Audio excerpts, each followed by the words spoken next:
Are you ready to transform your pool into a stunning oasis? At Mainland Pool Service, they're a family-owned business committed to keeping your pool looking pristine all year round. They believe that pool care should be proactive, not reactive, which is why their skilled team handles everything from routine cleaning to complex issues with precision. They prioritize clear communication and personalized solutions to exceed your expectations. Join the Mainland Pool Service family today and experience the difference their expertise and dedication can bring to your relaxation retreat. Contact them now at mainlandpoolservice.com. I risk my life to tell y'all these truths. Cat Williams is back. Brand new material, a new tour, and the same legendary laughter he's delivered for decades. Nick Cannon got 136 children, Jesus. Did you know that? Always classic, always Cat. White people are friendly. You can call them at 3 o'clock in the morning with the wrong number and they won't even be mad at you. Hello? No, I'm sorry. No Shaquita here. The Golden Age Tour. March 6th in FedEx Forum. Get tickets at Ticketmaster.com. Hey Grind City, got uninvited house guests? When it comes to bugs, we don't bluff. We Terminex it. Don't let a pest problem spin out of control. Our pest-free 365 Plus plan protects against up to 39 different kinds of pests. Even better, Grizz fans can take $50 off by visiting Terminex.com and enter code SAVE50. Terms apply. With more than 95 years of experience squashing pest issues big and small, we're set to square off against the toughest bugs out there. Own the 2025-26 Grizzly season with the 10-game Flex Pack, the ultimate way to catch all the action on your terms. Choose your favorite matchups from intense rivalries to weekend thrillers and customize your pack to fit your schedule. With 10 games to pick, you'll never miss the moments that matter most. Visit Grizzlies.com/packs today to build your perfect ticket pack and cheer on the Grizzlies your way. It's your team, your season, and your schedule. So don't miss out.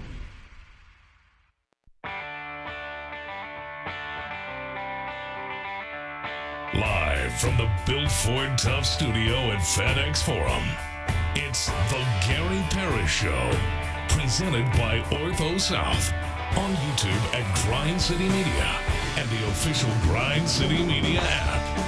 Now, here's your host, Gary Parrish.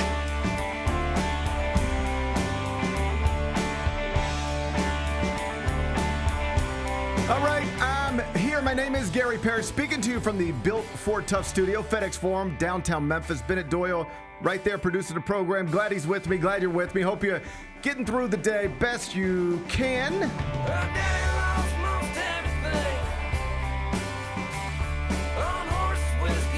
And I hope you took the time to enjoy NBA All-Star Weekend because by most accounts, if not all accounts, but certainly by most, it was a success. I peeked at it.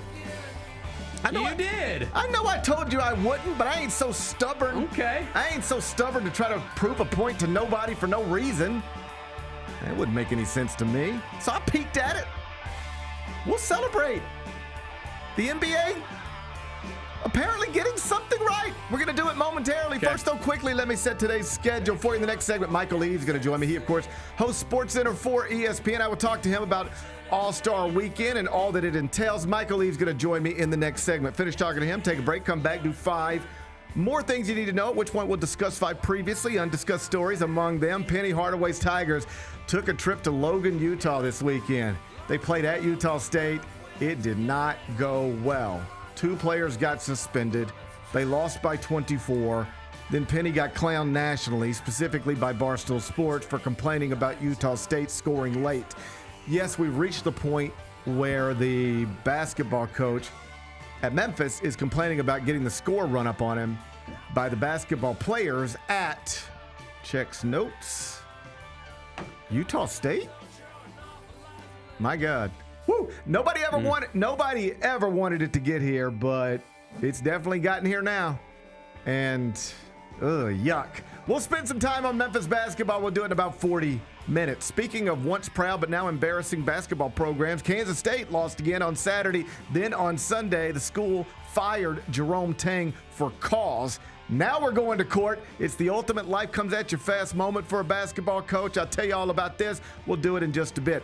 Michigan is expected to be the new number 1 in the AP poll later today. The Wolverines should be a unanimous number 1. I'll tell you why a little later on in the show. The Winter Olympics continue to unfold in Italy. I've got a confession to make. I've got a confession to make about this international competition. I'll make it in the third segment. And college baseball has apparently started, and some dude named Tice Armstrong got his senior season off to a wild start by blasting a record 3 grand slams in one game. We're going to show them to you, and then I'm going to tell you a story. We'll just walk down memory lane. stories. Then I'll tell you a story. I don't think I've ever told you this one. We'll do that during a segment. I might have. I mean, geez, who knows? But I don't I'll think. be the judge of that. We'll let Bennett be the judge of that. We'll do it. Doing 5 more things you need to know. Then we'll eventually do GP's carry out, and we'll call it a day. So that's the rundown. We got a lot to get to. But I did want to start with NBA All-Star Weekend because I promised you that I would. And in fact, more specifically, I promised you I would do exactly this. I said, I'm going to come in here on Monday. I'm going to sit across from Bennett. I'm going to tell him it's good to see him. And maybe I'll ask him how his weekend was. Maybe I won't. Either way, eventually I'm going to say these words to him. I'm going to say, Bennett, how was NBA All-Star Weekend? And I'm going to ask him from an honest place of ignorance because I ain't watching none of it because I'm done with NBA All-Star Weekend because it ain't mattered in years. And the players keep telling me they don't care about it. And I don't know why I'd be so stupid to care about something they don't care about. So as long as they don't care, I don't care. So I ain't watching none of it. I'll just ask Bennett if I should have. So here we are. Here we are. That moment. I got my notes. That moment we knew we would get to. It's now arrived. We back in studio together. I'm sitting right across from you. It's the Monday after All-Star Weekend. How'd it go, you think? I had a really good time this weekend. Okay. It's not through all of it, sure, but I watched most of it, and I found myself having more of a good time than not having a good time. How about that? Okay, that's a good place to start. Okay, so if we start with Friday night, I thought the celebrity game was a lot of fun, and mainly because there was like a Memphis connection. Like you had Big Glow, you had Grizz on the sidelines. I think I got a picture of them together. But yeah, Big Glow. You got Grizz on the sidelines cheering her. I mean, come on. That's just an iconic. I mean, a new Memphis meme has just dropped. That's iconic right there. Put that in the Louvre. Yeah, that's great. If not the Louvre, at least the Brooks. So just seeing that, I was like, okay, let's go. This is kind of fun. I mean, you had Taylor from Mormon Wives. You had the Suns. She's wild. You had the Suns owner. Not anymore. She's the new Bachelorette, by the way. I heard she's wild. Not anymore. That was before she became super, I heard she's freaky deaky. Maybe once upon a time. I'm not sure about anymore. That's what I heard. But yes, you hey, listen, heard right. I ain't here to spread rumors or make anybody live in their past. We all have a past. But boy, you should know what I heard. The Secret Lives of Mormon Wives, the series, was founded upon a sex scandal. That's what I heard. Yes. Yep. Swinging. That's what I heard. Yes. Yep. You're correct. You heard right. That's what I heard. She was involved. Woo! Yeah. Yeah. But she's gone on to do way bigger and better things. I knew she would. Yeah. I always figured she would. So she's out there, her and Big Glow are going at it like in a jump ball. That's kind of cool. Yep. You had like the Suns owner, the Charlotte Hornets owner out there playing. You had Keenan Allen. I mean, you had like there was some like real celebs involved in this thing. Like I said, Grizz was on the sideline acting crazy. He had a half-court shot backwards. That was cool. So I had fun with the celebrity game. And then it got to the Rising Stars Challenge, and we had some guys in that one, so you're obviously paying attention to that. And I really enjoyed it, mainly because these guys are competing. Like they're younger guys, so they want to show out at their first All-Star game, so they're competing. And I think that the Rising Stars Challenge is cool just for the simple fact that if you're not watching the NBA every night, it's kind of a good way to learn about some of these up-and-coming stars that you don't see their team on a regular basis. VJ Edgecombe wins the MVP of the thing. Team Vince wins. Jalen Wells, and I know Sed didn't play, but he was on that team, so was Jalen. So I thought that was fun. I thought Friday night was fun. You want me to keep going? Let me stop you here for a second. Yep. So I told you on Friday, I'm not watching this stuff. And I was being sincere. There they are. I was being sincere. I was like, I'm not watching this stuff. All right. But then Friday came. We didn't have a show. And you know what? Thank God for that, by the way. That was nice. Shout out. Shout out Pugs. Yes. Shout out Darnell. Shout out anybody else involved in that decision making. Because I want to tell you what I did on Friday. I woke up and I did the Eye on College basketball podcast. Yeah. And I went right back to sleep. And I slept as hard as I have slept in the middle of a day. Nice. In a long time. I mean, I was out. And so I think that was a makeup day from MLK Day. Yeah. But I don't know that we deserve anything.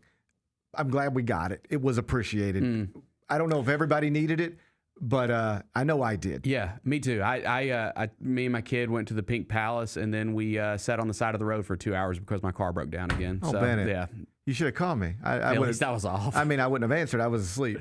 But fine. If I would have answered, and I probably wouldn't have even if I was awake, but if I would have been awake and for some reason I answered and I had time and my car was charged enough, I'd have come and got you. I appreciate it. Yeah. We ended up being okay. Okay, good. Yep. So then I woke up at some point, and then I was like, all right.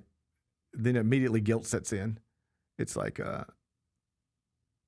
all right, your kids are out of school and you're just sleeping. So like maybe you should get up and do something with your boys. And so I'm like, Oliver, so we start trying to do that stuff. And I'm like, hey, buddy, you want some lunch? What do you need? And so he's like, Dad, I really would like. I was like, let's go get it. So we're running errands and stuff, and I'm trying to, whatever.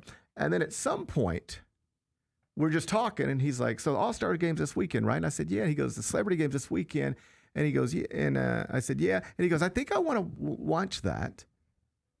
He wanted to see Glorilla, and he wanted to see Mustard. Oh, yeah, DJ Mustard. Right. Yeah. So I said, okay, we'll turn it on. So He can hoop, by the way. And make beats. Mm-hmm. So we turned it on.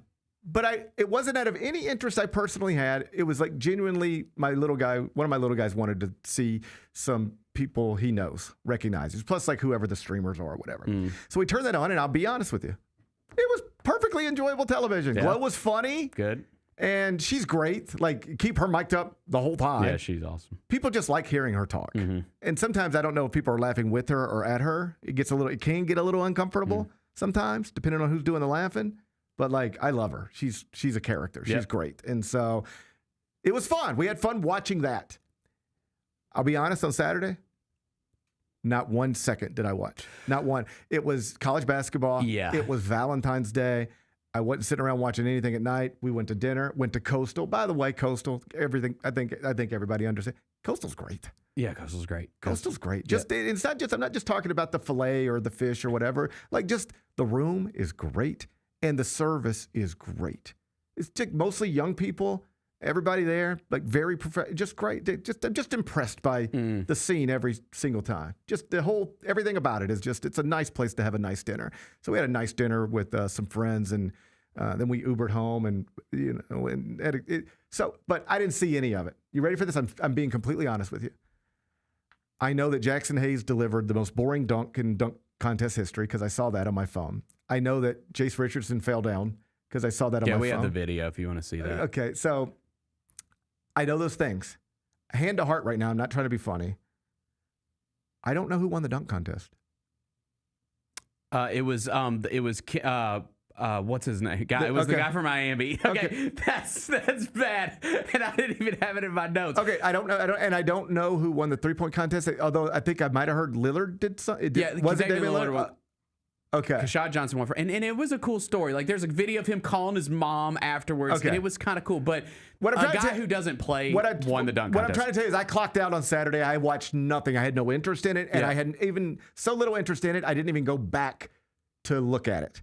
And then Sunday came around, and yesterday I got up, just hanging around the house, top 25 and 1, did the I Own College Basketball podcast, trying to get ready for this show, get ready to leave town again, and did not have the All-Star stuff on. I think it was in the afternoon, and I was watching the PGA Tour. I think I was getting stuff done around the house and watching the PGA Tour.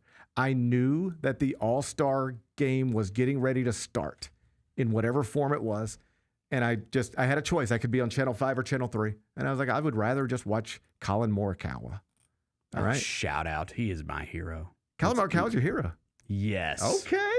Okay. I like the way that sounds. So I'm watching golf. I have no interest in the All-Star game. True to my word from last week, I'm not going to turn this on. But then I do have social media, and I do have Twitter. And I saw people go, man, this is fun. Oh, wow, they're competing. Oh, wow, they're playing. Oh, wow. And I said, okay, I'm not going to be stubborn. I'm not going to not watch it on principle just to like prove a point to who. It sounds like what's on Channel 5 right now is interesting. It sounds like what's on Channel 5 right now is popping a little bit. I'm going to turn it on. And I do think we're grading it on a curve a little bit. Sure, because it's been non-competitive. Right. It's a little bit like if your kid gets Fs and he comes home with Cs, you're like, hey, buddy, hey, buddy, look at this. Look at these Cs. Look at these. I'm so proud of you. Yep. Big picture, it's still C's, but like, man, you've been getting F's. So like, we'll take the C's for now, and now we'll try to build on this. So grading on a curve a little bit, but they competed. They played. It started with Wemby setting the tone, and then it's just like, all right, let's play. And then they played, and they competed, and it was contagious. And then Kawhi popped off. And the funniest dude in the NBA won MVP, so he got to talk on the microphone, and that's great. Mm-hmm. I mean, if I were in charge of the NBA, I'd have Anthony Edwards on a microphone as much as possible. Mm-hmm. He's naturally funny. He's a naturally hilarious person. He should be on microphones as much as possible. And I know he slips up and cusses every once in a while. That's part of the funny. Whatever. Whatever. I'm so whatever with it, too.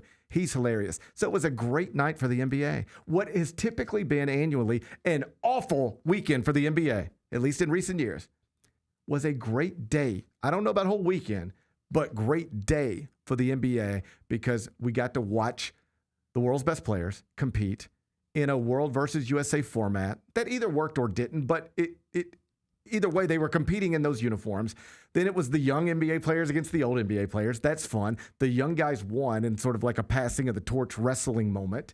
The guy who should be the face of your league, at least among American-born players, gets the MVP, and the whole thing pops off because Wemby was like, I'm here to win right from the jump. And if he's going to compete, I'm going to compete, so let's play.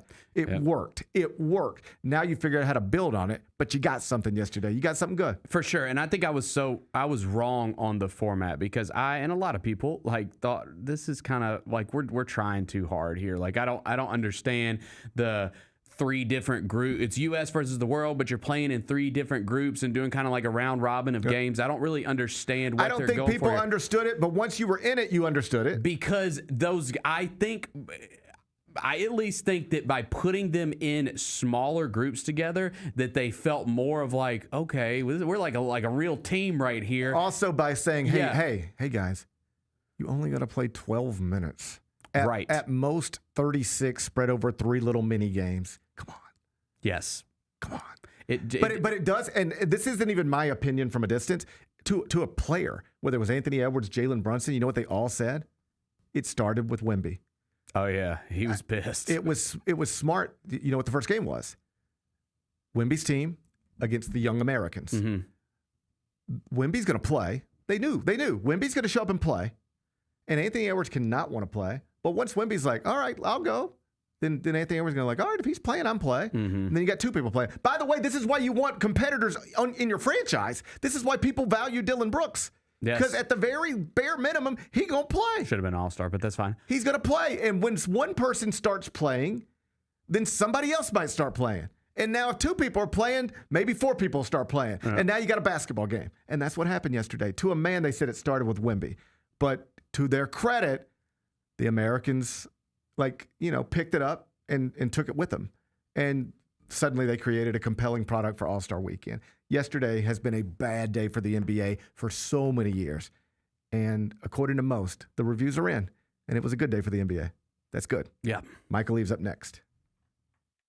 The Grizzlies are proud to team up with Prime Global Group, a company on a mission to redefine real estate investment. By leveraging deep experience, strategic insight, and robust resources, Prime Global Group is shaping a smarter, socially responsible future. Whether you're an investor or simply curious, now's the time to explore innovative strategies that align with your values. Join the movement and discover how you can be a part of this exciting evolution. Visit primeglobalgroup.net to learn more and connect with the team today. That's primeglobalgroup.net. Let's face it, there's a lot of trash talk in basketball, but the great teams let their performance do the talking.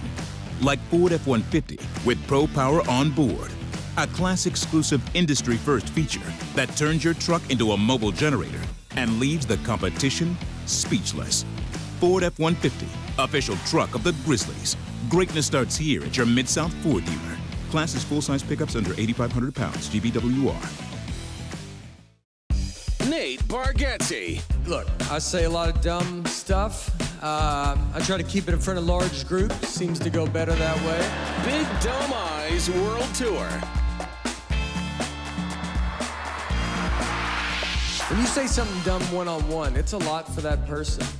I'll say it, then I can just feel that they feel the weight of my life on their shoulders. Tickets and info at NateBargatze.com. Don't miss the Big Dumb Eyes World Tour. Nate Bargatze. Grizzlies fans, dunks, dimes, and no-looks are great on TV, but nothing compares to catching them IRL. And that starts with buying tickets at Ticketmaster, the official ticket marketplace of the Memphis Grizzlies and the NBA. Ticketmaster gets you to the game so you can catch every highlight in person. From seeing your favorite Grizzly stars up close to hearing the squeak of the sneakers on the hardwood. Put that jersey collection to use and get tickets at Ticketmaster. There's no better brag than saying you saw it live. See you courtside, Memphis. Jeff Dunham, Artificial Intelligence, his all-new tour. You're the other white meat. How can you be so smart on one hand and so stupid on the other? Well, you're half of it. I realize I could have avoided all this years ago with one simple word. I do not. Silence! Don't miss a Memphis. Friday, April 10th, FedEx Forum. Tickets on sale Monday, September 29th at JeffDunham.com.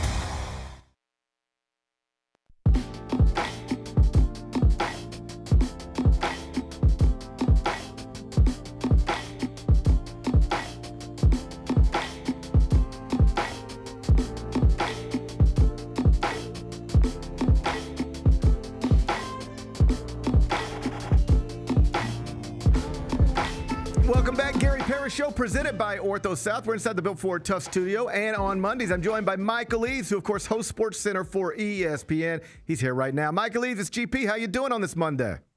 I'm good, brother. What's cracking? Everything's good in my world. Appreciate you being here. Let's start with All-Star Weekend. I don't know that every aspect of it was good, but it feels like they found something on Sunday for years now. Even if that is something we grew up with and looked forward to, it has been mostly mocked. I don't get the sense people are mocking it today. It feels like they found something. Do you agree with that sentiment? Yeah, I thought Sunday was entertaining. Yeah. And the people who have been longing for all this competition back in the All-Star game, they got it. So congratulations to them. But here's the thing, Gary, as I said on Friday, I don't understand why the NBA in particular gets criticized so much for its exhibition celebration weekend, right? And my thing about it is, there are only a handful of moments from the NBA All-Star games going back to even when I was a kid that we actually remember, right? And for them to be like, every year it seems like people come out of nowhere, oh, the game is trash, they don't care, da-da-da-da. All right, well, then who was the MVP 2 years ago? Right. Nobody remembers. Like, other than Magic's return or Jordan's fadeaway, people don't remember the All-Star game like that. So why they get so mad about it? I just don't understand why they get so mad about it. But again, was it entertaining? Was it competitive? Yes. So congratulations. If this is enough for you, then fine. So we don't want to hear shit from you next year about they're not competitive because they just gave you what you wanted this year. They had a great individual performance by Kawhi Leonard, and then Anthony Edwards was the MVP, and you got the entertainment that is Anthony. So yes, congratulations, Gripers. You should be happy. I watched your piece and I thought you touched on some interesting points because when I actually tried to test myself as somebody who describes himself as an NBA fan who grew up with this stuff, I went, okay, NBA fan who grew up with this stuff, give me all your All-Star Weekend memories from your childhood. And the only ones I could grab were Michael Jordan, Dominique Wilkins dunk competition and Magic coming back after the HIV diagnosis and hitting that shot late in the game. I can't pull anything else. And so you touched on some interesting points. Here's what I think might be an answer to the question of why NBA players take it more in a way that than players in other sports do. Is it possible it's because, fairly or unfairly, a narrative has been attached to NBA players that they don't, quote, want to compete, don't, quote, want to play. Whether it's in the regular season, they don't take it seriously. Back-to-backs, they'd like to sit them out. And then for years, it's the All-Star game where they say they don't want to play. And at some point, people are like, when do you guys want to actually play? You tell us it's not the regular season. You say it's not on back-to-back nights. You say it's not for a full 82. You say it's not the All-Star game. When do you want to play? Is that part of it? All right. So when did NBA players say they didn't want to play the All-Star game? They say they don't want to compete in it. They don't want to play hard. They have said that. Compete and play hard, like that's a fine line of semantics. I think we could play there, sure. Right? Who started load management? Players or the teams? Ownership and general managers. All right, yes. so then why are the players getting mocked for that and getting blamed for it when it wasn't them to begin with? All right. So again, like I don't know what it is about this league that people put this undue criticism on the collective players union in terms of all of them don't want to do certain things, right? That's just not the case. Now, look, we are in a different generation, Gary. Right. All things have evolved. Have you seen the Pro Bowl? Yes, it's flag football now, I think. Right. And then all right, so the hockey, who remembers who won the skills competition at the All-Star game? Nobody. They're out there. Are they going hard? No, they're just trying to skate and not get hurt. I understand it's not what you remember, but also what you remember is sometimes not that accurate. That's right. So I just don't understand why people care so much about something they're not going to remember. That's the only thing that just stands out to me. Dunk contest. I thought it was terrible. Right. Okay. It was terrible. There have been terrible dunk contests before, even when they had stars in them. It's not a guarantee that it's going to be great. And maybe the best one we've had in most recent memory was Zach LaVine and Aaron Gordon. No one knew the hell they were when they did that, and they put on one of the best shows of all time. Nothing is guaranteed, and ultimately it doesn't matter anyway. Who won the dunk contest 4 years ago? Outside of Mac McClung, nobody knows. Nobody remembers. I certainly aren't going to be able to provide you with that answer. Let me ask you if this is true. And I don't know if it's true. I'm wondering.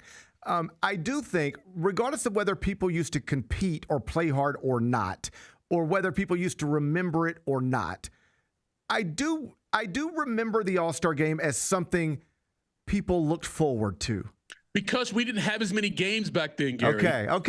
We didn't have as many games on national TV. Now you can watch every single NBA game all year long. Okay. We are in the greatest era of NBA consumption of all time. And because of it, we've been diluted with this so much. We think all of them were supposed to be special. No. Even for the players, they understand that they're on TV every single night. It's not the same. So to expect the same level of product on games that don't matter, right, to me, is just not remembering or realizing where you are in time and space. So that's back then, sometimes those guys, Gary, that was the only time they were on national television. Right. And they needed those performances to go and get endorsements. That's not the case anymore, right? Same thing with Major League Baseball. Same thing with hockey. It's just not the same anymore. So we keep wanting this nostalgia to make us feel better about what we're watching when the time and space when we're watching it is not the same. That's a totally reasonable point. I just remembered it as, I think this is something people used to look forward to, and before yesterday at least, it's not something people had been looking forward to in recent years. But you might be right. Maybe the reason I looked forward to it when I was 13 is A, because I was 13, but B, because there just wasn't that much basketball in front of my eyes on my television, period. There also, when you were 13, how many TV channels did you have, period? Yeah, like 7. Right. So I know nostalgia is comfortable for us. We hold on to it. That's why music means so much to us, because it takes it to a very specific time and space. Right. So when we think about all-star games and stuff like that, we want it to be how it was when we fell in love with it. But we are not in the same place, either physically, time and space, or even emotionally. We're different people. So let's go back to the 2026 All-Star Game. It was yesterday. It was a new format. They had a world team. Mm-hmm. They had an American team with older guys, an American team with younger guys, sort of played a round-robin thing. You know the format. Whether the format worked or not, I think is up for debate. But what clearly seems to have happened, because everybody said it, Jalen Brunson, Anthony Edwards, it started with Victor Wembanyama saying everybody can do what they want to do, but I'm competing. I'm going to play basketball. Yep. And once he decided to play, Anthony Edwards was like, I guess I got to play. And then everybody else was just like, I guess we're going to play. And we're grading him a little bit on a curve. Like, we're like, it was amazing. I don't know if it was amazing, but it was like, if you've been seeing nothing but Fs from your kids for 6 straight weeks and they come home with Cs, it's like, it's better than the Fs. This is at least we're moving in the right direction. And it felt like Wemby really jump-started the All-Star game to get it back to a place where heading into next year's, I will be saying things like, yeah, I'm looking forward to it. Whereas heading into this year's, I wasn't looking forward to it at all. Well, sometimes it just takes one guy to say something publicly to get everyone galvanized. That's all right. And so Wemby was that guy. And then when you put it into a really competitive situation, guys are going to respond. Competitors are going to respond. If you look at the way those teams were put together, Gary, they had three specific identities, right? So the world guys were like, we want to be the champions of the league.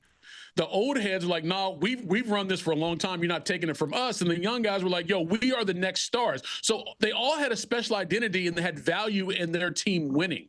Right. So that changed the mentality, that changed sort of the stakes of the game. And anytime you put some type of tournament together, nobody wants to lose. Nobody wants to lose, whether it's 2 games or whatever. And so by putting in that format, you just added these extra layers of motivation and that would spark someone's competitive nature. And that's exactly what happened. And again, hopefully next year it's similar. Like I would love if they just kept the same, like old, young, and international. They just kept those 3 and keep going this round robin style to see who wins. I think it's great. Now, like last year, I was thinking a really good idea for the All-Star game would have been a one-on-one tournament, right? You take the, top 16 guys, whatever it is, put them in a one-on-one tournament and see who wins that. Now, that would be competitive because nobody wants to lose to the other guy, right? So there's different ways you can play with formats.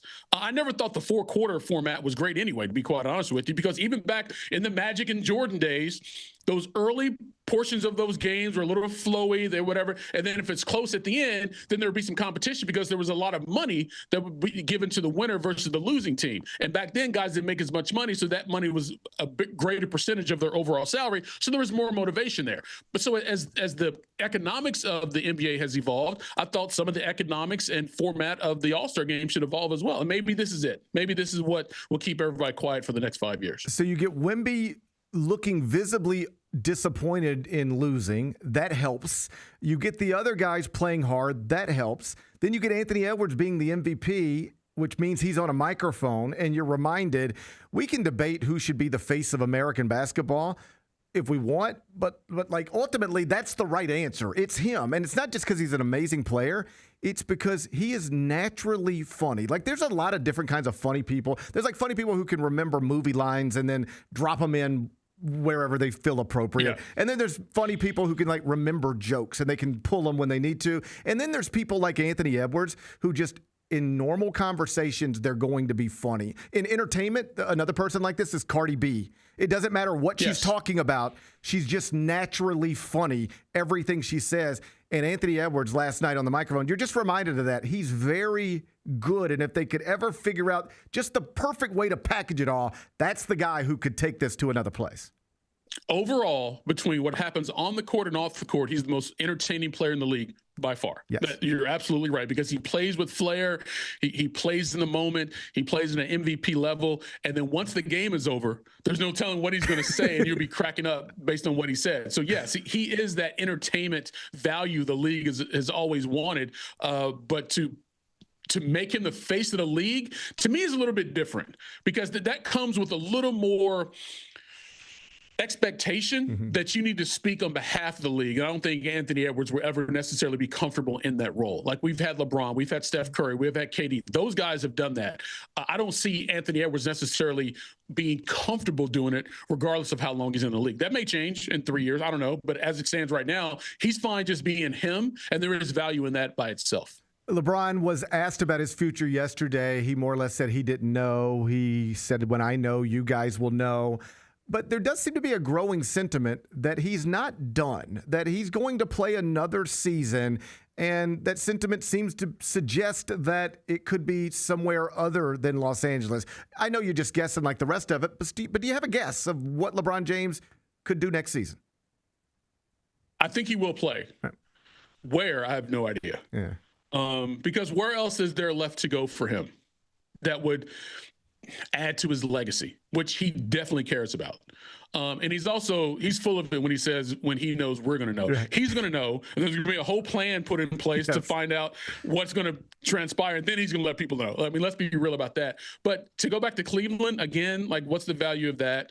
You're in Los Angeles, your family's there, your son and daughter in school there. So why would you want to leave Los Angeles? Maybe go to the Clippers, but like, what does that do for your, like, play for the Knicks 1 year? Maybe that's it, to be in Madison Square Garden for one season at the end of your career. But that's about it, Gary. There's only so many places in the league, to me, that would add to his legacy, and I can't see him going somewhere that, in the grand scheme of things, would take away from that legacy. Switching gears, here's the headline, USA Today. Michael Jordan celebrates first Daytona 500 championship as NASCAR owner. Despite where I live and grew up, I've never been a NASCAR fan, but I used to be more aware of the sport than I am now. I think a lot of people used to be more aware of the sport than they are now. It's a problem with NASCAR. But can you help me understand how big of a deal is Michael Jordan as an owner winning the Daytona 500? Well, this is huge, just because of the history of the sport itself. Now, I grew up in Kentucky, as you know. I've been a NASCAR fan since I was a kid, and the sport is different now for sure, as everything's evolved. Like, so again, I don't have the same level of expectation from NASCAR that I did back in the day in terms of the racers. They're so corporate now; they don't have the same individual personalities that Dale Jarrett and Dale Earnhardt and Rusty Wallace and all those guys used to have. But the significance of this is the fact that the history of NASCAR was very racist in its beginnings, right? And so now this is the second time in about 3 or 4 years, I forget when Brad Daugherty's team won, that you've had a black owner of a team win the Daytona 500, right? So that is significance in the history of the sport. Now, in the modern day aspect of NASCAR, it's pretty significant because Michael Jordan just sued NASCAR, right? They just had a lawsuit last year that he ended up coming on the winning end of. I think it was like around November, December this year. And then the very big race that tent poles the entire season, his team then wins in dramatic fashion, by the way. And NASCAR has Michael Jordan as an owner going forward with a successful team. Like, there is so much currency in that for a league to have someone of his name and stature. And now he has a team that's also successful. That's huge for the sport. Now, what it will mean for, his team going forward in the 45 car, we don't know that. But for NASCAR to have Michael Jordan team win the Daytona 500, that is huge for them just on a purely business standpoint. Last thing before I get you out of here, I think everything can sort of get lost in basketball when, your February college basketball and All-Star weekend. But another interesting sports story, Anthony Kim wins on the LIV Tour. I know we don't care about LIV, but he's an interesting story. I saw you retweet it. He was a rising star in professional golf, PGA Tour, went through some dark times, reappeared on LIV. It didn't get off to the best of starts, but he held a trophy this weekend, and people seem happy for him. For those who don't follow it, can you help them understand the Anthony Kim story? This is one of the best comeback stories we've had in sports in the last 20 years. And it's better than what Tiger did to the Masters in 2019. Because Anthony Kim almost killed himself with alcohol and drug abuse. That's literally what happened. And you can see the remnants of that based on how he looks now versus when he left the tour 12 years ago, right? So to come back from all of that and to just play any professional golf was great. But to win an actual tournament, whether you want to, however you view LIV versus the PGA Tour, but if this was the DP World Tour, I would have said the same thing. It is competitive golf, and he came back and he took down two of the best players in the world in the final round, and John Rahm and Bryson DeChambeau, and he boat raced them in that final round to win. That's why it's significant. But he also, Gary, to me, all the things that LIV has tried to do, he has been sort of the thing they didn't expect, but they totally needed, right? Bryson and Dustin Johnson and Brooks Koepka, those guys didn't move the needle the way that LIV thought they would. Anthony Kim did because of his story and the way he played. And then also, he didn't just get a spot on LIV like the overwhelming majority of guys there. Those guys, most of the guys didn't earn their spot on the tour. They were given huge contracts to come leave where they were to go play for them.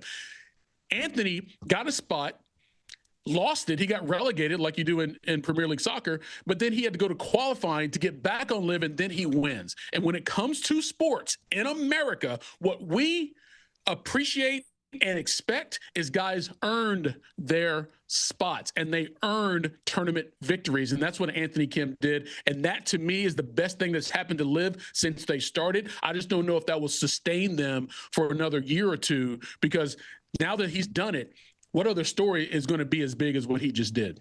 That's tremendous stuff. That's Michael Eaves from ESPN. Make sure you're watching him on SportsCenter. Find him on X at Michael Eaves. That's at Michael Eaves. You're the best, buddy. I appreciate your time. Talk to you next Monday. All right, man. Be good. Bye-bye. That's Michael Eaves from ESPN. We come back.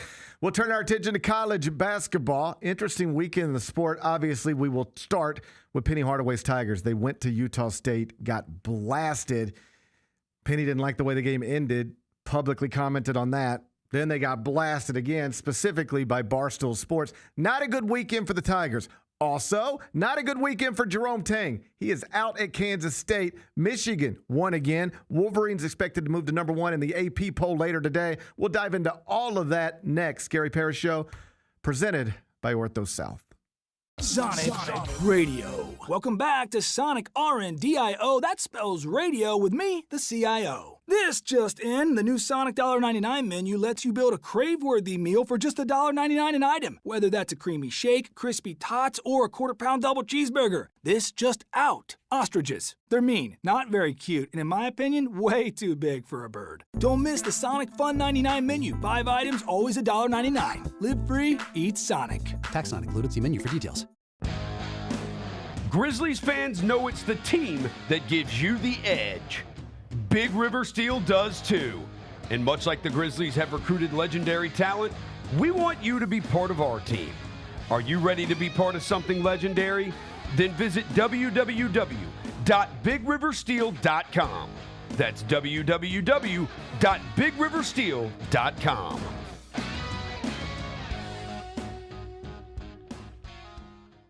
Kroger shoppers and Grizz fans. Want exclusive last-minute discounted ticket deals texted straight to you? Sign up with the new Kroger Buzzer Beater deal. Fans can sign up by texting Grizz to 636-479 or visit your local Kroger store in the Delta Division and scan the QR code. By signing up, you agree to receive recurring automated promotional and personalized marketing text messages from the Memphis Grizzlies. Consent is not a condition of any purchase. Message frequency varies. Message and data rates may apply. Thanks for showing up, Memphis. Nothing beats catching your Grizzlies IRL, and nobody knows that better than you. So next time you want to hit up a game, Ticketmaster's got your back with tickets to every upcoming matchup. Whether you're catching the Grizzlies at home or on the road, you'll find tickets at Ticketmaster, the official ticket marketplace of the Memphis Grizzlies and the NBA. Keep putting that jersey collection to use and get Grizzlies tickets today. There's no better brag than saying you saw it live. See you courtside again soon, Memphis. The long goodbye begins. A very special evening with Journey. Final Frontier Tour.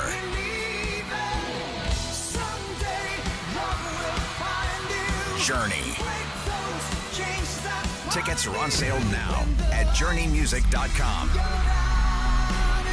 Your chance to say goodbye to the songs that changed our lives.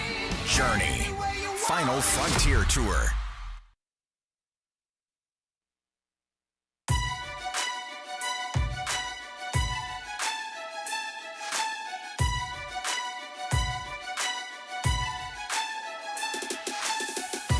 Orthopedic injuries can be unpredictable, unforeseen, and unscheduled, and Ortho South understands this better than anyone. Since your injuries don't make appointments, you don't need to either. That's because Ortho South welcomes walk-ins during the weekdays, in the evenings, and even on Saturday. So next time an unforeseen injury makes an unscheduled appearance in your life, visit orthosouth.org to find your nearest urgent care location. Just walk in, and Ortho South will take care of everything, especially you. Learn more at orthosouth.org. That's orthosouth at orthosouth.org.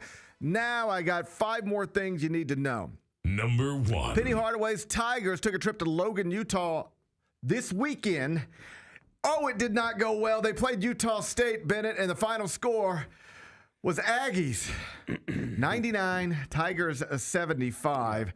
It was a 24-point blowout that dropped the Tigers to 12-13 overall. They're still 2-8 in the American. I don't know exactly how you spent your Saturday night, Big Bet Bennett. It was Valentine's Day after all, but the Tigers were getting embarrassed on CBS Sports Network. Did you catch any of it? I caught all of it, and I realized I've thought this before, and I wondered why. I felt like I was having deja vu watching this game. Is why does it hurt more losing games later in the season on CBS Sports Network? And I realized it's because it comes in and out with the March Madness music. Out of all the breaks, you hear the da da da da da da. We get your heart. Dude, it hurts. We get your heart going. When you hear that music and you're down 1,000,000 points, That's what we do. coming back from break, it hurts. That's what we do. We get your heart going. Yeah, so that was Utah State looks like a great place though, doesn't it? You were right, man. Like that place was wild. It was packed. Yeah, they love hoops there, which is kind of cool. I'm glad we get to play them again next year. Yeah, no, it's a great program. Yep, like a great program, a program that has continued to flourish. Despite coaching changes, like before Jarrett Calhoun was the coach, it was Danny Sprinkle. Danny Sprinkle now the head coach at Washington in the Big Ten. So that's a program that I'd be trying to get that job. When Jarrett Calhoun leaves, and he will eventually, I'm not trying to get Utah State's coach out of there. Enjoy your season and all that. But eventually he's going to get big job offers, and those coaches tend to leave. But I'd be trying to replace him because whoever gets that job, they are set up to win. Anyway, that don't help us down here at Memphis. No, it does not. So you probably saw at the buzzer, there was a transition dunk to turn a 22-point game into a 24-point game. And Penny Hardaway took issue with it. You could see him upset in the handshake line. And then after the game, while speaking on radio to the legend, Dave Woloshin, Penny said, quote, "You can't keep scoring the ball. You got to have more class than that. You've just got to have some type of class. Seriously." So that quote combined with the visuals coming via CBS Sports Network in the handshake line, well, that got some attention from, among others, Barstool Sports. And here's the headline at Barstool Sports. "Ultimate loser move. Penny Hardaway bitched out Utah State players in the handshake line, cried about class because they dunked right before the buzzer." So, insult to injury, I guess. And 2 players got suspended. Yeah. Well, the guys getting suspended was, I thought something was going to come because I saw people putting out that they were not on the flight leaving North Texas. Be careful. Let's make sure we know exactly what we're talking about before we talk about it. No, fair enough. Yeah. But I saw rumblings that those 2 guys did not make the flight. I saw a lot of rumblings. From North Texas. Yeah. I think at this point, we're dealing with a lot of rumblings. Fair enough. Yes. Allegedly, blah blah blah. Yeah. Fewer headlines, fewer legitimate news reports. Yeah. But rumblings. Either way, we know 2 players were suspended, and that created a national headline. And I think it's reasonable to assume there could be more national headlines coming. I guess so. Not great times. Bennett down to 100 at Tim Pine, by the way. Well, back to the handshake line and Penny's frustration after the game. I totally get the frustration because, that is something that's always been a thing in college basketball and sports in general, like running up the score. And so I get it. The problem is the way that college sports are now and how we do things and judge teams for postseason opportunities based on the regular season.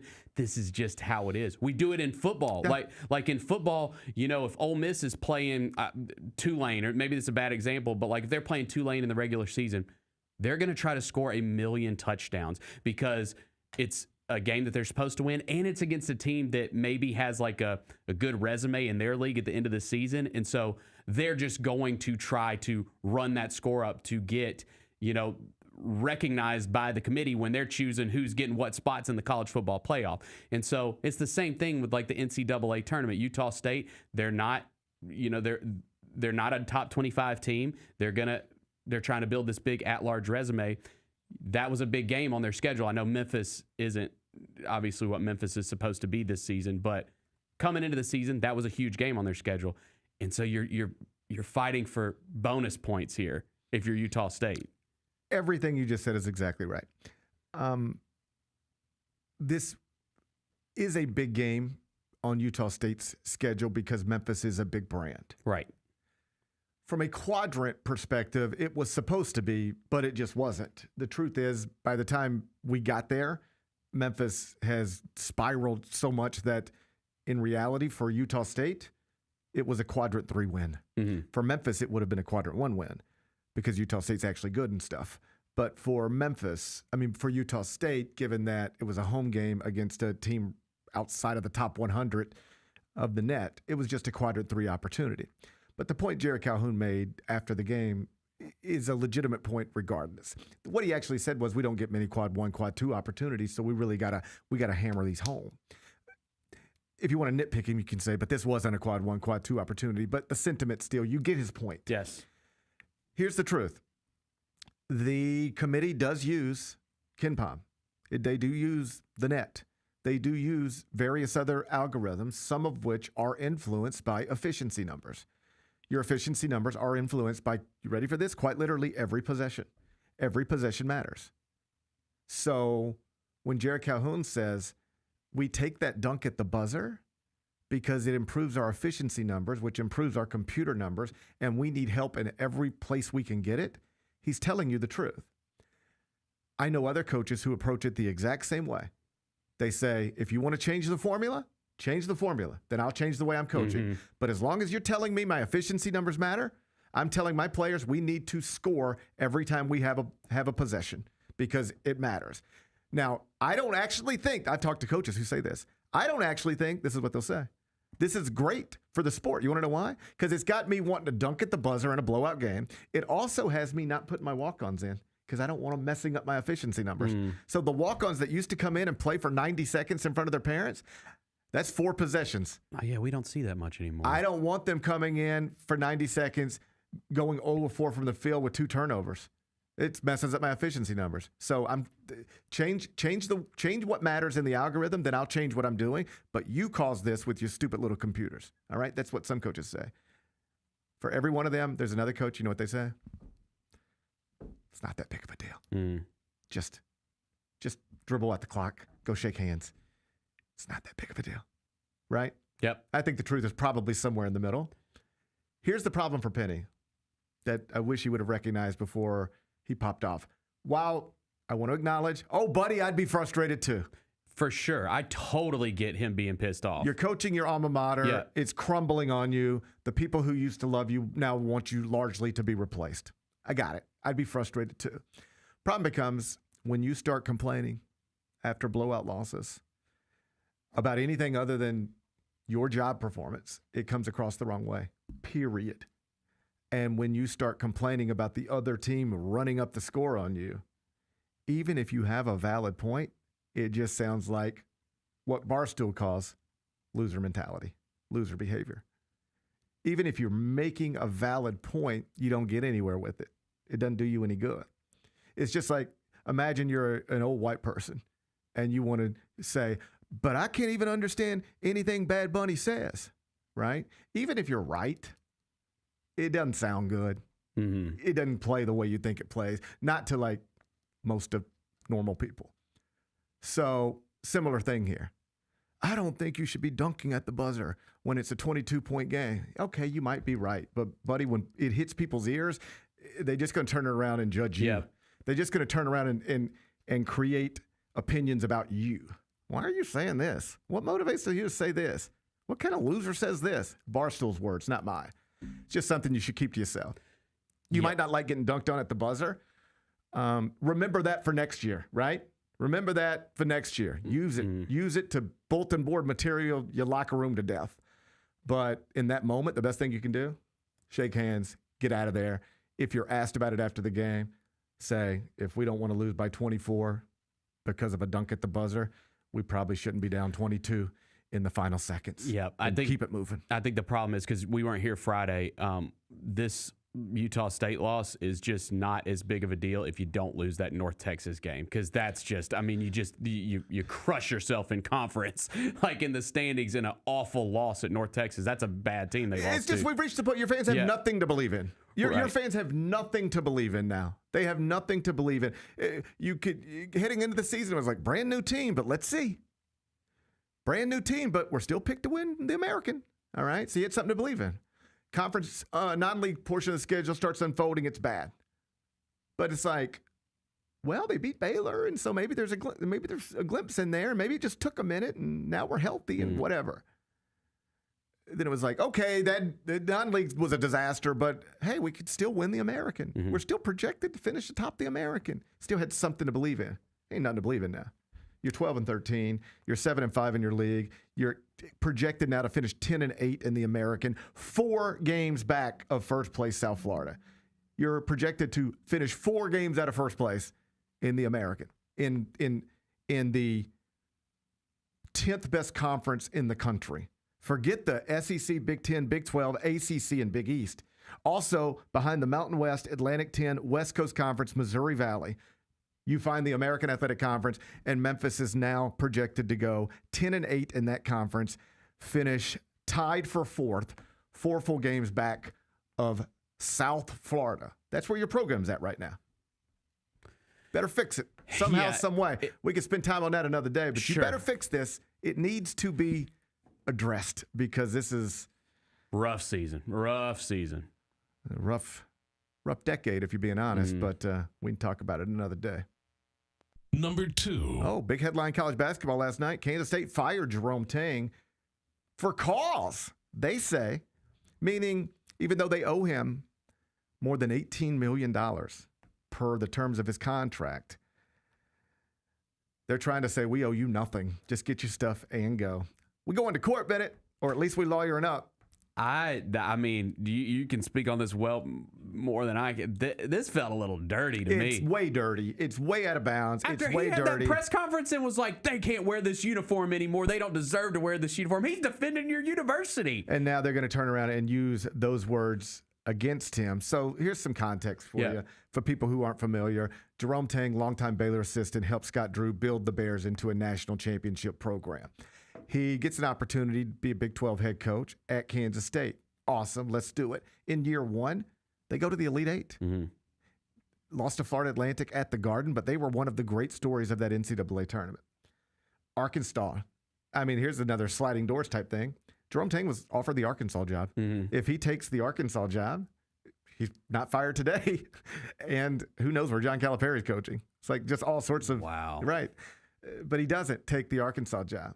But he does end up with a contract that he's working on right now that is, it had $18 million still left on it.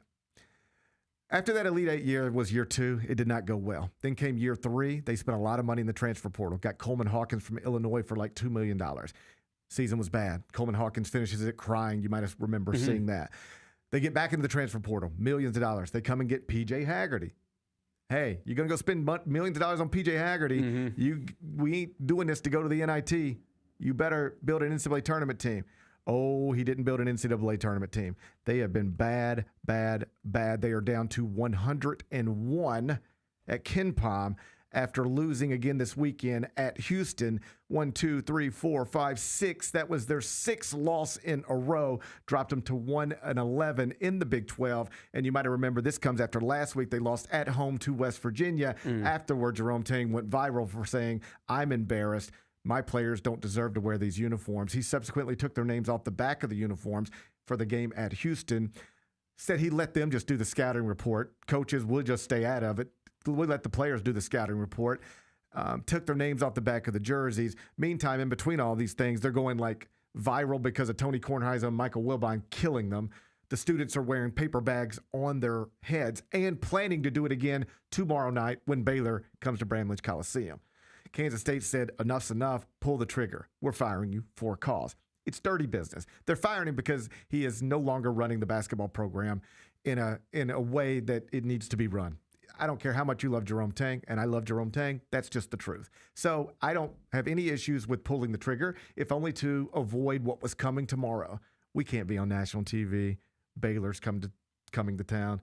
There's Scott Drew and his best friend Jerome Tang, and our entire student section is filled up, jam-packed, but everybody's got bags over their head. They were organizing, the students were organizing it.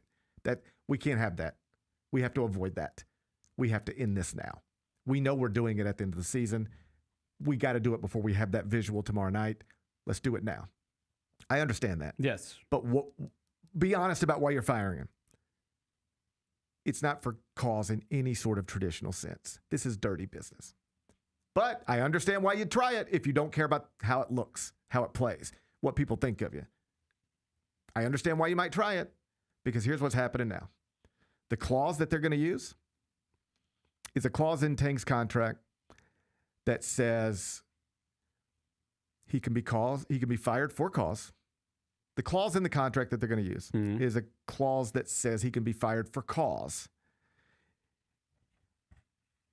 for any activity that, quote, brings public disrepute, embarrassment, or ridicule to Kansas State University. So here's going to be the argument. What that clause is supposed to be like if you get caught with a hooker. You know? If you get caught with too many prostitution phone numbers on your company phone. That happened. Yeah, I remember. Stuff like that is what that's supposed to do, right? What they're going to say is, oh, no, we're not firing you because we were losing games. We're firing you because Michael Wilbon and Tony Kornheiser were ranting about us, and the whole country was laughing at us. Not because we were losing games. Everybody loses games. It's because you did that press conference. Jumped in front of a bunch of television cameras and said the players don't deserve to wear the uniforms. And said you were embarrassed. You're our highest paid employee. We don't want you out there saying you're embarrassed. Because now we're embarrassed. Oh, by the way, you embarrassed us. You see where we're going with this thing, right?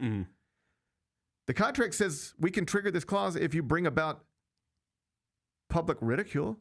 Oh, buddy, we've been getting ridiculed since the moment you got in front of that camera last week after the West Virginia loss. We have been getting ridiculed. Then you went on radio, doubled down on it. So it wasn't like you just slipped up one time. You said it again. Then you took the players' names off of their jerseys. These young men, they represent us. And you told the whole world they don't deserve to be here. And now we're getting ridiculed. And in your contract, it says if you bring about ridicule, we can trigger this clause, fire you for cause. That's what the contract says. I feel like we've been getting ridiculed publicly. Yeah, we give you nothing. Fight us for it if you want to. Now what? I would assume he's going to fight. Oh, he's definitely going to fight. But how hard and how far are you willing to fight? Because here's what happens. Kansas State says, okay, let's fight then. But like, it's going to cost you a lot of money to fight. Yep. And it's going to take you a long time to fight. What if we offered you $10 million right now? Walk away with $10 million. You could just go. No, you owe me $18 million. Are you crazy? I'm not walking away with 10. Okay, then let's fight. Let's fight. But if I can get into a courtroom and convince a judge, jury that you brought about public embarrassment and ridicule, I should be able to win. And I feel like I could just go on social media and find plenty of examples of how your words, not our basketball team's losses, your words on camera brought about public embarrassment and ridicule. So let's fight then. Let's go to court. Would you take $11 million though? This is the way it works. Yeah. And eventually, do you just say, bro, you owe me $18 million? Let's fight it out. Yeah. Some people would. You know what somebody else would say? Bro, I cannot risk it because I'm trying to get another job. It's just right now. It's just like if you drum Tang, you know, whatever Tang's age is, you say, hey, I'm this age. I still think I got a long life. And I think they owe me $18 million. But I also know you can't predict what a jury might do. I'd rather have 11 than nothing. So do you just take the 11 there? I don't know, man. That's a hard place to be in. I just have to turn that decision-making process over to my attorney, people I trust, and say, you guys tell me what to do. I don't want to be responsible for my own actions. Yeah. I really wouldn't want to be responsible for my own actions. I want to always be able to say, I want to always be able to look. I swear to God, this is how cowardly I might be. I would always want to be able to look at my wife and say, you know, we hired the smartest people to guide us, and this is what they told us to do. I just listen. I did everything I knew to do. I hired the smartest people smarter than me, and I listened to them, and I said, what should we do? And they told us what to do, and this is what we did. So if it went wrong, I could always fall back on that as a crutch. Yep. Because I would be scared I personally would make the wrong decision.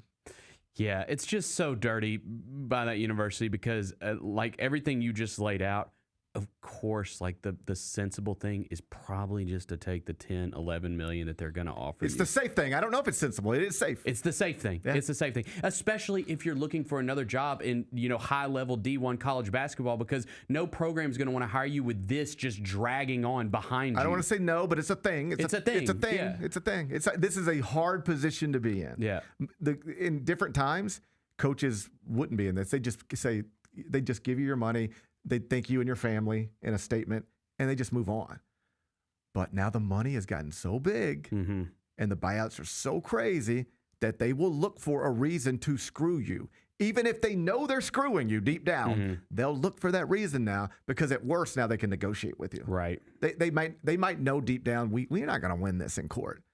But can we get it to a place where he's just nervous enough that we might? Yeah, we save a couple million. And we save a couple, even if it's instead of giving him 18, we give him 15. Well, we just save $3 million, right? That's going to our next coach. And it's going to our next coach. And so it's a ugly contract part of the business that is now very public, and I'm eager to see where it goes next.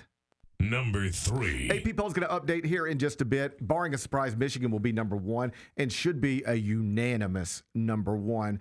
Made this point in the top 25-1 over the weekend. The Wolverines are now the only one-loss power conference team in the country. They're 24-1 overall, 14-1 in the Big Ten. They've got a 10-game winning streak. They're 9-0 in Quadrant 1. They've got 40-point victories over Gonzaga and San Diego State, 30-point wins over Auburn and this weekend UCLA, a 28-point win over Villanova. All of those teams are headed to the NCAA tournament. Dusty May, you probably remember, from Florida Atlantic in the AAC, is absolutely killing it at Michigan. And barring a surprise today, he will have a number 1 team in the AP poll for the first time this season, and it should be a unanimous number 1 team. They should get every single vote. Number 4. I've got a confession to make. What's going on? I have a confession to make. I think I told you eye to eye. I don't care about the Winter Olympics. Yeah, you did. I was very upset about that. I don't know anything about it. I don't care about it. Bit. I don't plan to watch a single minute of it. And all of that was true. That's not something that wasn't performative, Bennett. I was coming straight from my heart, hand to heart. But then I flew home last Thursday, and we didn't have a show on Friday, so we haven't talked about this since. So I flew home last Thursday, and it's just, you really just want to spend time with I just really want to be surrounded by my family as best I can, if I'm telling the truth, because you can get lonely on the road a little bit. So you're looking for something to watch, and I'm like, what will the entire family watch? What could we all just sort of watch together? And it was like, maybe let's just turn on the Olympics. It's like it's people going down a hill very fast on skis. Can a 9-year-old enjoy watching that? So I turned on the Olympics, and I said, I don't know anything about these people. I don't know who these people are. I don't know what they're doing. I don't understand what I'm watching. And I will tell you, I had a blast. I mean, by the end of it, it was all tape delayed. Yeah. Oh, yeah. This is prime time. This is prime time. It was all tape delayed. Yep. I didn't care. I thought it was amazing television. By the time 10 o'clock hit, I was like, damn, I wish this was still going. And I was like, well, I know what I'm doing tomorrow night. I know what I want to do on Friday night now. It's been good. I just want to watch more tape-delayed Olympics. Yeah. It's amazing. It's incredible television. The way they package it and tell these stories, even if it's on tape delay, I try my best not to know what's going on. But even with the figure skater on Friday night, Ilya Malinin. The quad god. I knew what was about to happen, and still I was like, oh. I was watching it live because it came on during the day. It was live during the day. Yeah, I knew by the time I was watching it on tape delay, I knew it was happening, but I was still like, I can't wait to watch this. I'm having fun watching the Olympics. And when he fell, I was just crushed for him. And I thought the analysis of it was amazing. I just thought everything about that was interesting to me. So they then bring on Johnny Ware and Tara Lipinski to talk about it. And they immediately assess the situation exactly the same way. Oh, that's just mental. That is a mental choke job. And what they go on to explain is that you can't replicate the Olympics. It doesn't matter how confident you are, how excellent you are, because for people who don't know, because I didn't know, the quad god is he is unlike anything we've ever seen. He's Victor Wembanyama, basically, of figure skating. He is unlike anything we've ever seen and already the greatest thing in the world. And he fell down multiple times and finished 8th, all right? And the point they make is, you can be the best, you can be the most confident, you can be the most comfortable, but when it's the Olympics, you cannot replicate that anywhere else in the world. Because in any other skating event in the world, I thought this was interesting. whatever happens to you, if you win it, it's just a skating story most people don't know. If you lose it, it's just a skating story most people don't know. If you fall down, you might go viral, but most people won't remember because they don't even know who you are. But then suddenly the whole world's watching you. The Today Show is focused on you. The whole world is watching you, and you get one shot. Not to quote Eminem, but it's like you get one shot. This ain't like, imagine you train your whole life for one at-bat, for one basketball possession, for one NFL throw. Hey, Patrick Mahomes, train your whole life. Here's one throw. Better make it. It's insane how the stakes go from, it's a little cute skating story to, and you can't handle it. And they said he couldn't handle it. And even he afterwards, you know what he said? Same thing. It's mental. They said, was it a physical thing? They were just, he's 21 years old.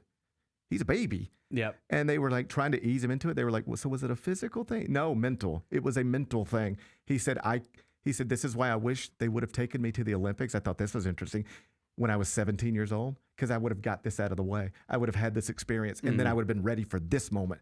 But I got here at 21 and I wasn't ready for the moment. I couldn't be ready for the moment. There's no way to be ready for this moment. And I failed mentally. Yeah, but he owned it. I thought it was sweet. Oh, I thought he was really good. Again, especially for like a young guy, like him talking afterwards, I thought he was like just completely honest with everything that he was saying. And he basically was just like, like you said, it was just like, he was saying, I'm trying to process what just happened. Yeah. He couldn't believe it. He was stunned. No, because he was the heavy favorite coming into that event to win the gold, and he didn't even medal. Right. Yeah. Yeah. It was a huge upset. So that was Friday night, and then Saturday night was Valentine's Day, so I missed out on most of that. But we had it on again last night, and I'm all in. Like when I'm in studio, there's nothing I can do on a Tuesday or Wednesday night. Yeah. But if you're just looking for great television with the family, I mean, this is the Olympics. I feel like I'm acting like I'm telling something. No, it's people great, something they we don't know. love Everybody already knows this. This is why NBC pays $1 bazillion for it, because it's perfect family television. It absolutely is. Even if it's tape delayed. And if I had forgotten that over the years, I was reminded of that this weekend. The Olympics are wonderful. If you just want to gather around with the family and spend the night together watching easy television, regardless of whether you think you care or not, this is a great way to do it. Number 5. So college baseball has started. Okay. No, I had no idea. I didn't either. Okay. So I promise you there's going to be a hook to this story. I'm not going to make a habit of talking about college baseball. But college baseball got started over the weekend, and apparently there's this fella named Tice Armstrong. Kyra, go ahead and start playing this. So Tice Armstrong, he plays for the Baylor Bears. And that's a grand slam right there you're watching. That was early in the game, and they were like, welcome to Baylor, because he's a transfer portal guy. That was his first at-bat at Baylor, I guess.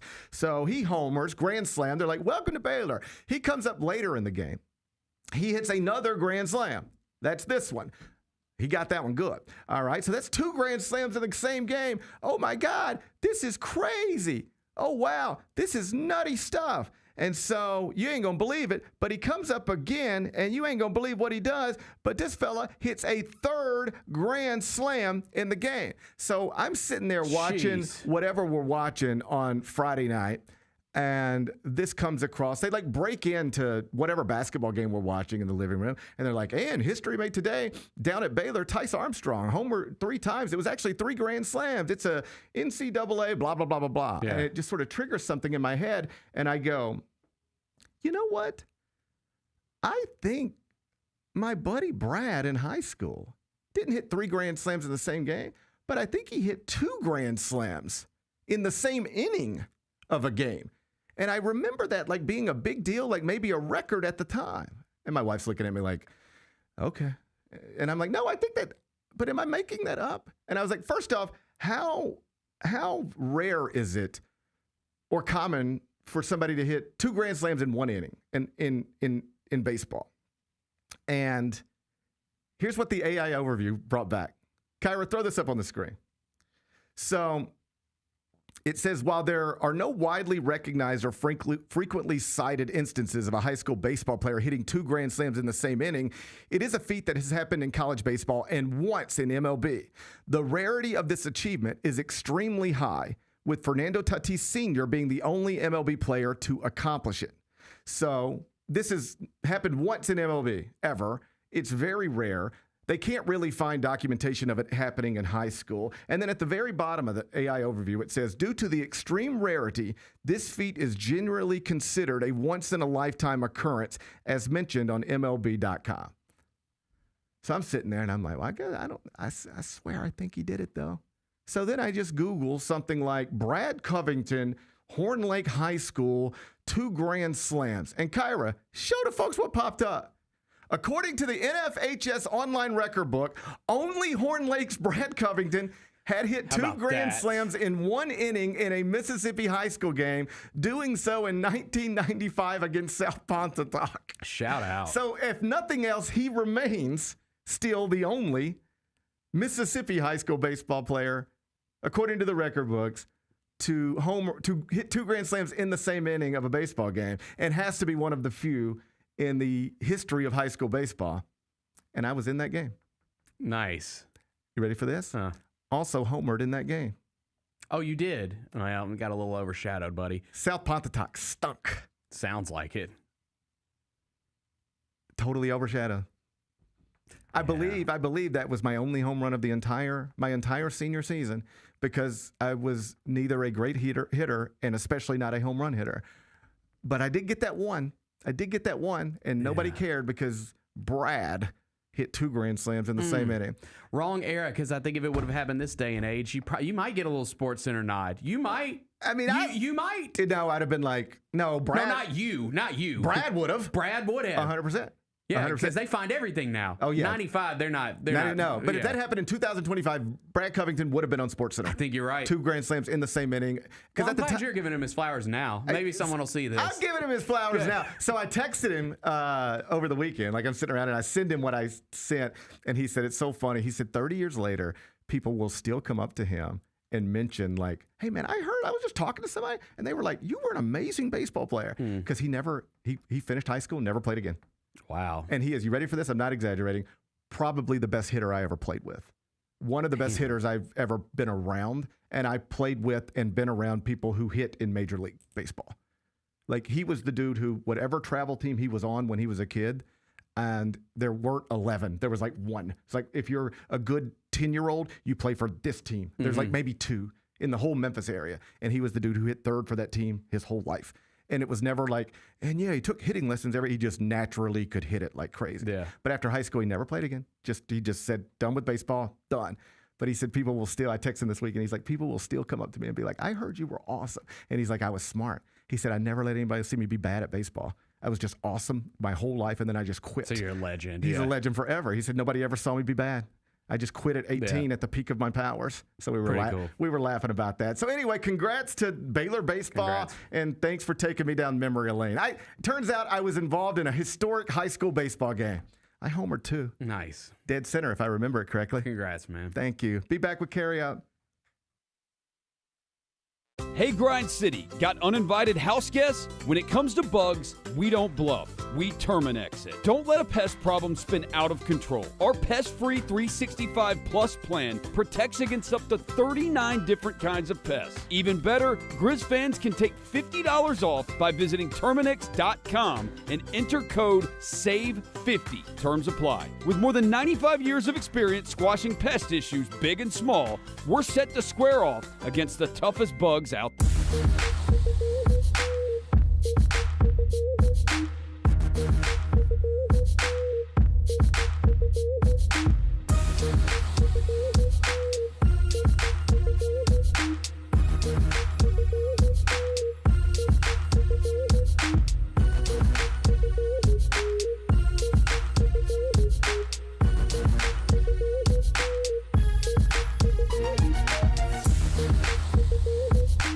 Sonic Radio. Welcome back to Sonic RNDIO. That spells radio with me, the CIO. This just in, the new Sonic $1.99 menu lets you build a crave-worthy meal for just $1.99 an item. Whether that's a creamy shake, crispy tots, or a quarter-pound double cheeseburger. This just out. Ostriches. They're mean, not very cute, and in my opinion, way too big for a bird. Don't miss the Sonic Fun 99 menu. 5 items, always $1.99. Live free, eat Sonic. Tax not included. See menu for details.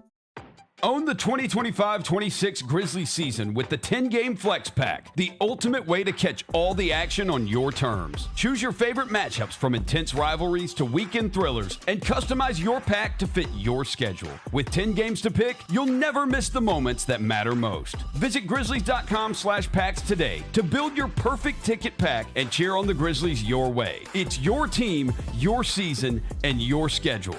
So don't miss out.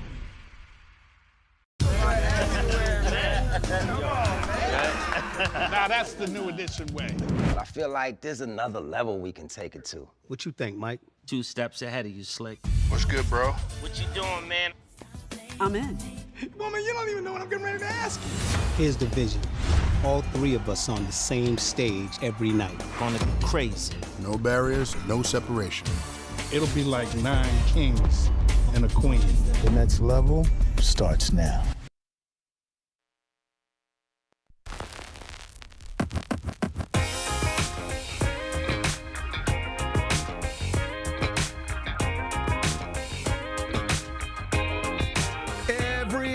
We're giving you a chance to win free Sonic. Just hit the link pinned in the YouTube chat to enter for a Sonic gift card. Jump into the chat, hang with us, and maybe even eat free Sonic 2.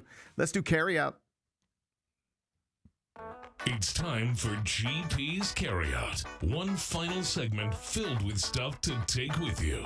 It's not everything you need to know, but it's most of it. What did we miss today? I don't mean to keep bringing it up, but I think we're just sort of in it now, so we got to just kind of be in it now. But I'm starting to get worried about Nancy Guthrie. Yeah, man.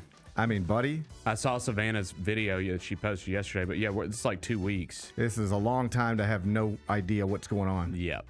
Also, like, shocking. How do we have no idea what's going on? I know. They keep grabbing people and question them and then letting them go. I know. This is just going to be one of it. I don't know. I don't want to speculate. And they're just letting Savannah, she's just off work, obviously, for an undetermined amount of time. It's just an actual nightmare. Mm-hmm. Like an actual nightmare. Your life's going good. You're like on today's show. Your beautiful mom's living down in Arizona. You got your sister down there taking care of her, keeping an eye on her. Everything's great. Life's great, man. And then boom, what? My mom, what happened? Where? What? And you can't, we'll find her. Don't worry about it. Where is my mom? What are we doing? And you just assume, like, in this day and age, that these things just get solved, like, right? Here's what I assume. Yeah. Here's what, if somebody abducted my mother, here's what I would assume. Yeah. Within the week, we will either find her or she will be dead. Mm-hmm. That's what I would assume. And we'll find that. But, like, these things don't go unsolved forever. Right. I mean, they sometimes do, but not typically. It feels like now it's more rare than they go get something on a camera. Somebody's cell phone's going to ping. It's a Brian Koberger thing. I just figure, I figure whoever's going to get caught for the exact same reasons, they'll get caught that Koberger got caught. Yes. And we're just sort of sitting here still. So God, Lord, good luck. Figure this out. Jeez. What's today's biggest game? Oh, big Monday in college basketball. You ready? Yes. Oh, we got a good one. Can I interest you in a top 5 matchup? Absolutely. Houston, Iowa State at Hilton Coliseum. It's Kelvin Sampson's Cougars and TJ Otzelberger's Cyclones. Houston's my pick to win the national championship. Mm-hmm. The Cougars are a 2.5-point underdog tonight. Total's 134.5. How you going to act? Man, I think I gotta. I think I'm going to roll with Kelvin Sampson. This is a tough spot on the road. But I'm rolling with Kelvin Sampson. I think almost any time you can get Kelvin Sampson in points, nobody's going to call you stupid for taking that. That's the thing. No guarantee to win, but ain't nobody going to call you stupid, right? Yes. All right. We're doing that. Kelvin Sampson into points. What are we watching on TV? I think if you're not going to Raw on Netflix tonight at FedEx Forum, then you should watch it. Yes. I'm going to watch it. I'm going to stream it from my hotel room. I'm going to stream it, yeah. I'm going to stream it from my hotel room. Gunther, the ring general, Yep. is expected to be here. We might go last minute, but we don't have any plans to go right now. Raw is an awesome thing to attend. It's amazing. Every time we've gone, we had a blast. I'm not joking. If I were in town, my whole family would be there tonight. My whole family would be there tonight right on the ring, just yelling loud as we can. Wrestling is awesome. So I hate that I'm not going to be able to be here for it, but at that time of the year, I will be streaming it from my hotel room. I hope you guys enjoy. 7 o'clock is when we're getting things going. What's the best thing we've read? I want to be honest, I haven't read it yet. But Drew Hill has published a story, dailymemphian.com, about the possible need for Memphis basketball to hire a general manager. it posted while I was doing a million different things, so I haven't had a chance to dive in. It's going to be the first thing I do on my plane. But, college basketball programs, particularly college basketball programs that are dealing with big transfer portal lumps of money, they largely have general managers now. Somebody it's their full-time job to address everything that needs to be addressed, like who's going to be available, who's not, who wants to come back, who doesn't, how much money is this player worth, how much do we have to offer. That's a job on a college campus now. And there's some thought that Penny needs to have one moving forward, if, of course, Penny continues to be the coach moving forward. Drew Hill wrote about all of that. You can find it at dailymemphian.com. What's on tap for tomorrow? Well, tomorrow will be Tuesday, so we'll be one day closer to restarting this NBA season. We'll look back on this Houston-Iowa State game. They at least got one possible future Grizzly in it, in Kingston Flemings. So we'll talk about how he did tonight. We'll do it tomorrow. Enjoy the rest of your day. I'll try to enjoy mine. Meet me back here tomorrow at 10. Till then, be careful, be kind, be good. Rep your hood.